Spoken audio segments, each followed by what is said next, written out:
Saudi Darul हुकूमत रियाज में मुकीम पाकिस्तानियों की बड़ी तादाद अफ्तारी के लिए ऐसे मकामात का रुख करती है जहां मौसम के साथ साथ पाकिस्तानी खानों से भी लुत्फ अंदोज हुआ जा सके। दारुल हुकूमत रियाज में ऐसा ही एक मुकाम है जहां पाकिस्तानी शहरियों समेत पाकिस्तानी ख्वाबों के दिलदादा गैर मुल्कियों की बड़ी तादाद रोजा अफ्तार करने के लिए पहुँचती है। शुरा अफ्तारी के लिए समोसों और पकौड़ों के साथ साथ बारबेक्यू और दीगर खानों से अपनी अफ्तारी को यादगार बनाते हैं और आखिर में गर्मा गर्म जलेबी और मटका चाय का लुत्फ भी उठाते हैं। यहाँ आने वाले अफराद का कहना है कि रमजानुल मुबारक में पाकिस्तानी खाबे सहरी और अफ्तारी की रौनकों को दुबाला कर देते हैं। यही वजह है कि सऊदी अरब में मुकीम पाकिस्तानी शहरी ऐसे मकामात का रुख करते हैं जहाँ उनके मनपसंद पकवान मौजूद हों और रमजानुल मुबारक की बरकतों को समेटने के साथ साथ पाकिस्तानी खानों से भी महसूस हो सके। यहाँ आने के बाद ऐसा महसूस होता है कि जैसे रमज़ान का जो महीना है इसकी बरकतों के साथ साथ खाने पीने का भी मज़ा दोबाला हो गया।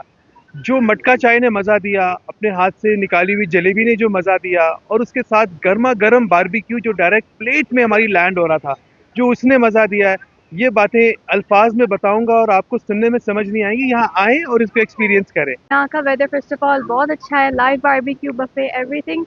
बच्चों के लिए पीछे जंपिंग कासल है, सो दैट वो इन्वॉल्व रहे, and along with buffet barbecue जितनी भी आइटम्स है they are very amazing. Sitting arrangement बहुत अच्छा है एंड एवरीथिंग इज परफेक्ट। और प्लस पॉइंट ये था कि मौसम बहुत अच्छा है इन दिनों में, तो हमने सोचा इस अच्छे मौसम के साथ साथ अपना डिलीशियस फूड अपनी रियाद फैमिली को एंजॉय करते हैं और एक नई जिद्दत लेके आए हैं यहाँ। खालिद नवाज चीमा, JK न्यूज़, सऊदी अरब।